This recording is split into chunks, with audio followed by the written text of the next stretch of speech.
સાચો બિઝનેસ આકર્ષક કિંમતે આ લોકો ખરીદે છે અને એ ધંધામાં જ ઇન્વેસ્ટમેન્ટ કરે છે. કોઈ દિવસ શરતો ઉપર નથી ખરીદતા.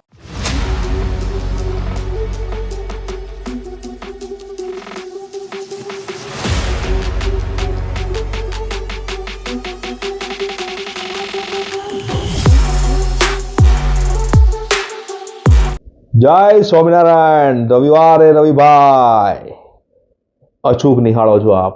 ચેનલને સબસ્ક્રાઇબ કરવાની બાકી રહી જાય તો ચેનલને સબસ્ક્રાઇબ કરી દેજો. દર રવિવારે અવનવા વિષય મ્યુચ્યુઅલ ફંડના લઈને હું આપની સમક્ષ ઉપસ્થિત થતો જ હોઉં છું. આજે પણ એક અદ્ભુત વિષય લઈને આવ્યો છું.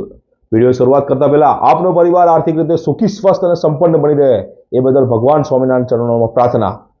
વિષય છે નવી એએમસીની કેટલીક વાતો. માર્કેટની અંદર 50થી વધારે એએમસી છે. એમાં અમુક નામ એવા છે જે તમે કોઈ દિવસ સાંભળ્યા નહીં હોય. એમાંનું એક નામ છે વ્હાઇટ ઓક કેપિટલ, એટલે WOC એએમસી, એટલે white oak capital asset management company. આ એક અદ્ભુત એએમસી છે. એનું કેટલાક આપણે 4 મુદ્દા જોઈએ કે એની અંદર કેમ રોકાણ કરવું જોઈએ. તો પહેલો મુદ્દો છે, એ લોકો જ્યારે સ્ટોક સિલેક્શન્સ કરે છે એની અંદર મુખ્ય 4 મુદ્દાઓનું ધ્યાન રાખે છે. પહેલો મુદ્દો છે bottom up stock selection based philosophy. સાચો બિઝનેસ આકર્ષક કિંમતે આ લોકો ખરીદે છે અને એ ધંધામાં જ ઇન્વેસ્ટમેન્ટ કરે છે.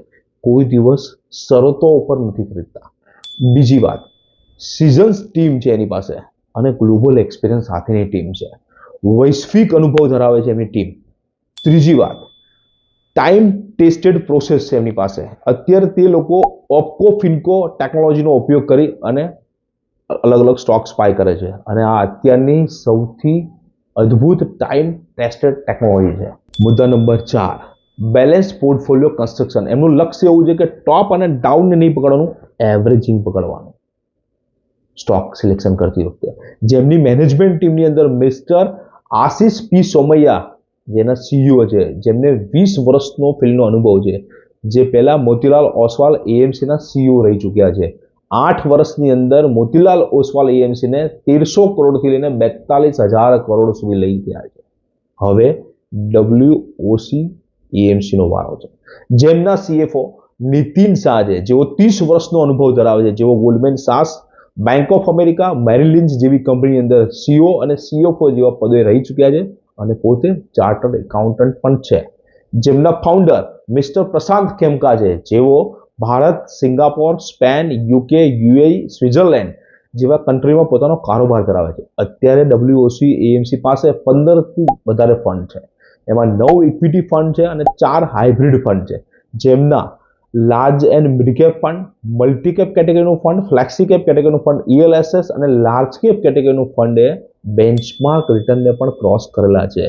ખાસ વાત છે, નવા છે પણ અનુભવ પણ એટલો જ ધરાવે છે. નવી એએમસીની વાત જાણીને કેવું લાગ્યું? જો તમારે આવી કોઈ નવી એએમસી પર અમારો વિડીયો જોતો હોય તો તમે અમને ડિસ્ક્રિપ્શનની અંદર જણાવી શકો છો. વિડીયો સારો લાગ્યો હોય તો આપ આપના પરિવારને અથવા આપણા સંબંધીઓને અથવા આપણા મિત્ર સર્કલને શેર કરી શકો છો, કોમેન્ટ કરી શકો છો. જય સ્વામિનારાયણ.